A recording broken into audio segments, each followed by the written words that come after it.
Assalamualaikum warahmatullahi wabarakatuh. Apa khabar semua murid tahun 5 cerdas yang Ustaz kasihi? Diharap semua telah bersedia untuk PDPR kita pada pagi ini. Pendidikan Islam tahun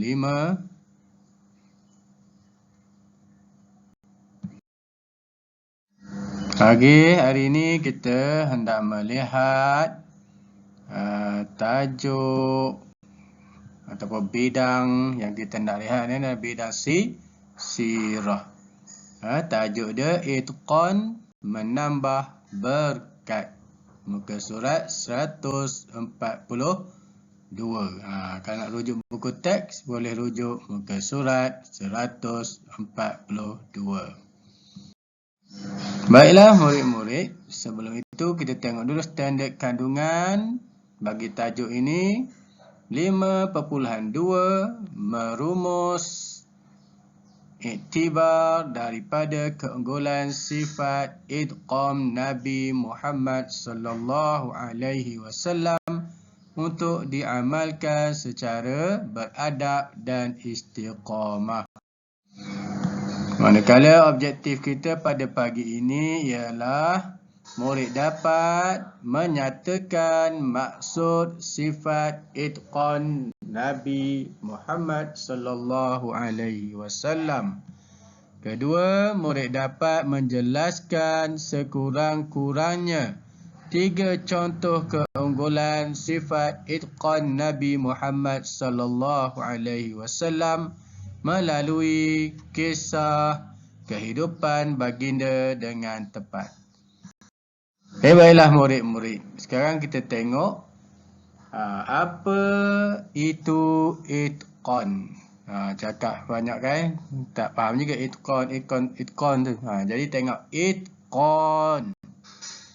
Kita baca dulu pendahuluan dia. Nabi Muhammad sallallahu alaihi wasallam merupakan contoh terbaik yang mengamalkan sifat itqan dalam kehidupan. Jadi tak ada contoh yang terbaik bagi kita selain daripada Nabi Muhammad. Jadi nak ikut, nak jadikan idola, nak jadikan ikutan, yang terbaik adalah Nabi Muhammad. Apa itu itqan? Apa itu itqan? Ni tak faham. Itqan. Itqan adalah tekun dalam beramal atau melaksanakan sesuatu pekerjaan secara sempurna dan disertai dengan usaha yang bersungguh-sungguh. Itu makna itqan, tekun. Semua tahu tekun kan? Kalau orang tahu tekunnya, tekunlah. Buat dengan berhati-hati ataupun melaksanakan sesuatu pekerjaan secara sempurna. Apa yang dia buat itu sempurna. Bukan orang cakap cincai sahaja. Okey, selain daripada itu dia disertai dengan usaha yang bersungguh-sungguh. Buat tu dengan usaha yang bersungguh-sungguh. Bukan tak nak sahaja. Itu makna itqan. Kau boleh hafal dalam kepala apa makna itqan. Okey. Mengapa sifat itqan sangat penting untuk kita amalkan dalam kehidupan? Cuba fikir sejenak. Gunakan otak tu fikir. Kenapa sifat ni penting? Itqan. Dah tahu kan apa makna itqan tadi? Dan kita boleh muhasabah diri kita. Sama ada dalam belajar ni kita itqan ke tidak.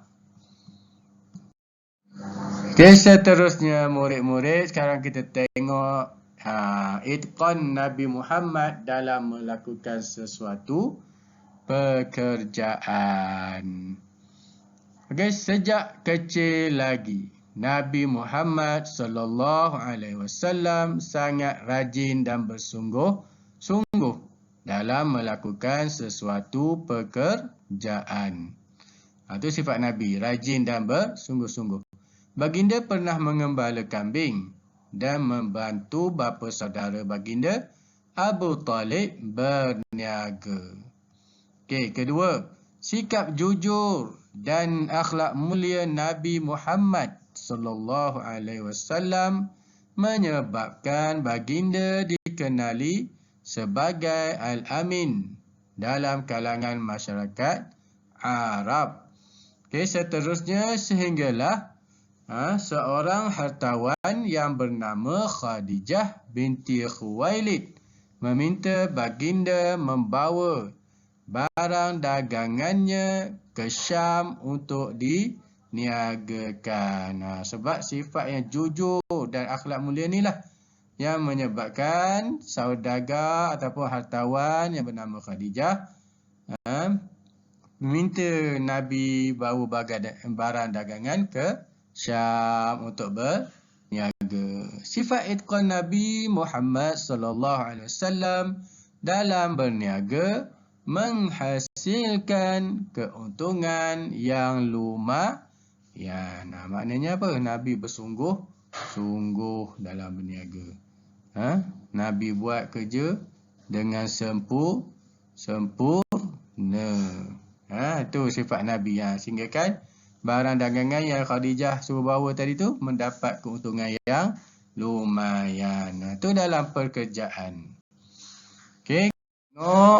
Itqan Nabi Muhammad sallallahu alaihi wasallam dalam berdakwah. Apa itu dakwah? Menyebarkan ajaran Islam ni yang bawah ni. Kata perasan ni. Okey. Okey, kita tengok ni gambar-gambar ni. Ni gambar apa? Ni gambar Nabi diletakkan duri-duri di jalanan. Nak balik rumah Nabi. Nabi diketawakan oleh orang-orang masyarakat Quraisy dalam berdakwah. Tapi adakah Nabi berputus asa? Adakah Nabi menghentikan dakwah dia? Tidak kan? Okey, kita baca apa yang Nabi lalui. Abu Lahab ialah bapa saudara Nabi Muhammad sallallahu alaihi wasallam. Namun begitu, Abu Lahab dan isterinya sering menyakiti baginda agar berhenti berdakwah. Ni cara-cara dia nak suruh Nabi berhenti berdakwah. Okey. Isteri Abu Lahab yang bernama Ummu Jamil. Nama sedap, Ummu Jamil. Sering menabur duri di jalan yang sering dilalui baginda. Aduh, sakit kan? Kasihan Nabi kita. Abu Lahab pula pernah melemparkan sesuatu kepada Nabi Muhammad sallallahu alaihi wasallam yang sedang berdakwah sehingga berdarah betis dan tumit baginda. Aduh, sakit. Teruk Nabi hadapi. Mereka sering menghina Nabi Muhammad sallallahu alaihi wasallam di khalayak ramai dan melemparkan fitnah. Kata macam-macam lah fitnah ni, benda yang tak betul. Kepada Nabi. Namun begitu, segala usaha menyekat dakwah Nabi Muhammad sallallahu alaihi wasallam adalah sia-sia, tak gunalah sia-sia ni. Baginda tetap itqan dan cekal menyampaikan dakwah sebagaimana yang diperintahkan Allah Subhanahu wa ta'ala. Tu murid-murid. Inilah sifat Nabi.